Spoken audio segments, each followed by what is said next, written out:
Thank you so much.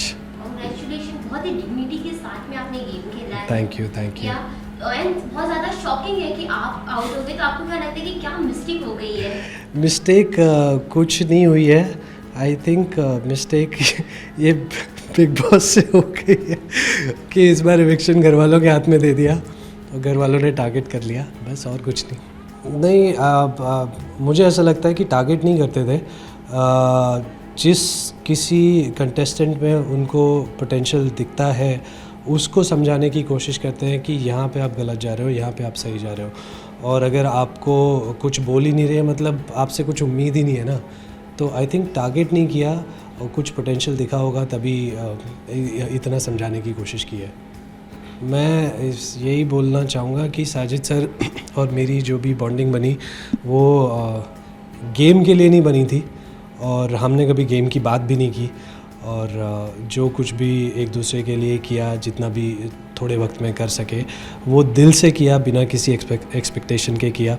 और जब हमारी दोस्ती पे सवाल भी उठाया शिव ने, तो तभी मैंने साजिद सर को भी बोला, सर अब कुछ मत करना, ये दोस्ती हम घर के बाहर कंटिन्यू करेंगे, क्योंकि यहाँ पे लोगों को दोस्ती सिर्फ पे बैक वाली दोस्ती दिखती है, एक्सपेक्टेशंस वाली दोस्ती दिखती है, फ़ायदे की दोस्ती दिखती है, जो कि अपना है नहीं। तो अब हमारी दोस्ती एक्चुअली बन गई, हो गई, क्योंकि हम लोग फ़िल्मों के बहुत शौकीन हैं, तो हम पूरा पूरा दिन बैठ के फ़िल्मों की बातें करते रहते थे।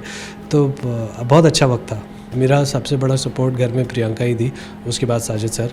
और शायद अगर प्रियंका नहीं होती तो मैं और जल्दी घर से बाहर आ जाता। वो कॉन्टेक्स्ट ये था क्योंकि मैं गेम में कभी इन्वॉल्व नहीं रहता था, मैं कभी गेम की बातें नहीं करता था। और प्रियंका को ये चीज़ बड़ी परेशान करती थी, क्योंकि मैं इन्वॉल्व नहीं रहता मैं जल्दी चला जाऊँगा, एंड शी वांटेड कि मैं थोड़ा सा इन्वॉल्व हूँ थोड़ा सा गेम के बारे में भी बात करूँ। और क्योंकि सलमान सर ने और बिग बॉस ने भी कई बार मुझे बुला के समझाया था कि आप कुछ करते नहीं हो, आप घर के मुद्दों में पढ़ते नहीं हो, बट वो मेरा नेचर है। तो जब मेरी और प्रियंका की लड़ाई हुई थी तो सौंदर्या ने मुझे बोला कि आप जाके उससे बात करो और उसको थोड़ा सा समझाओ कि तो उसको थोड़ा सा ईज़ आउट करने की ज़रूरत है। She is getting very exhausted because जो भी घर में चल रहा है सब कुछ। तब उस कॉन्टेक्स्ट में मैंने बोला था, यार मैं क्या समझाऊं उसको, कि मैं उसको कुछ समझाने जाऊंगा, वो मुझे बोलेगी, वो उसको मेरे साथ वो हमेशा यही बोलती, तू क्योंकि तू गेम में इन्वॉल्व नहीं होता इसलिए मुझे इतना कुछ करना पड़ता है। तो वो मैंने उस कॉन्टेक्स्ट में बोला था कि मैं जब भी उससे बात करने जाता हूँ तो वो गेम की बात करती है मुझसे। तो ऐसा कोई नेगेटिव चीज़ नहीं थी। जो मेरे लिए उसने बहुत अच्छा करने की कोशिश की और वो चीज़ें कई बार उस पर बैकफायर भी हो गई। तो मैं वो नहीं चाहता कि ऐसा कुछ हो मेरी वजह से, क्योंकि मेरे नेचर की वजह से, क्योंकि मुझे लड़ाई झगड़े पसंद नहीं है, मैं गेम में इन्वॉल्व नहीं होना चाहता था। तो बस वही कॉन्टेक्स्ट था। यार दोस्तों के बीच में लड़ाई झगड़े तो होते ही रहते हैं ना, तो हमारे झगड़े एक्चुअली बहुत ही सिली चीज़ों पे हो जाते हैं। और जहाँ पे इतना प्यार होता है वहाँ पे थोड़ी सी एक्सपेक्टेशंस हो जाती हैं, तो कई बार हम उन एक्सपेक्टेशंस पे खरे नहीं उतरते हैं। तो हो गई लड़ाई झगड़े और फिर बात एक्चुअली होना इसलिए भी नहीं हुई क्योंकि हम दोनों ऑलमोस्ट एक दूसरे के सामने पूरे वक्त ही रहते थे। तो ऐसा नहीं है कि एक दूसरे की केयर बंद कर दी थी बात ना करने से, बट दोनों अपने अपने ईगो में थे या अपना अपना स्टैंड ले रहे थे।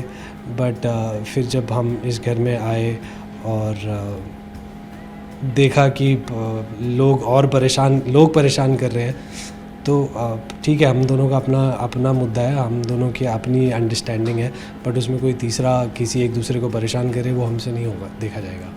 बहुत अच्छी अंडरस्टैंडिंग देखने को मिलेगी और ये कहानी पूरी हो सकती है। वो इसलिए बोला था क्योंकि ऑफ कोर्स दोस्ती है, लाइकिंग दोनों की तरफ से है, पर कुछ उसको अपनी लाइफ से कुछ और चाहिए, मुझे अपनी लाइफ से कुछ और चाहिए। तो जब वो चीज़ें हो नहीं सकती एक साथ तो फिर दोस्ती क्यों ख़राब करें ना।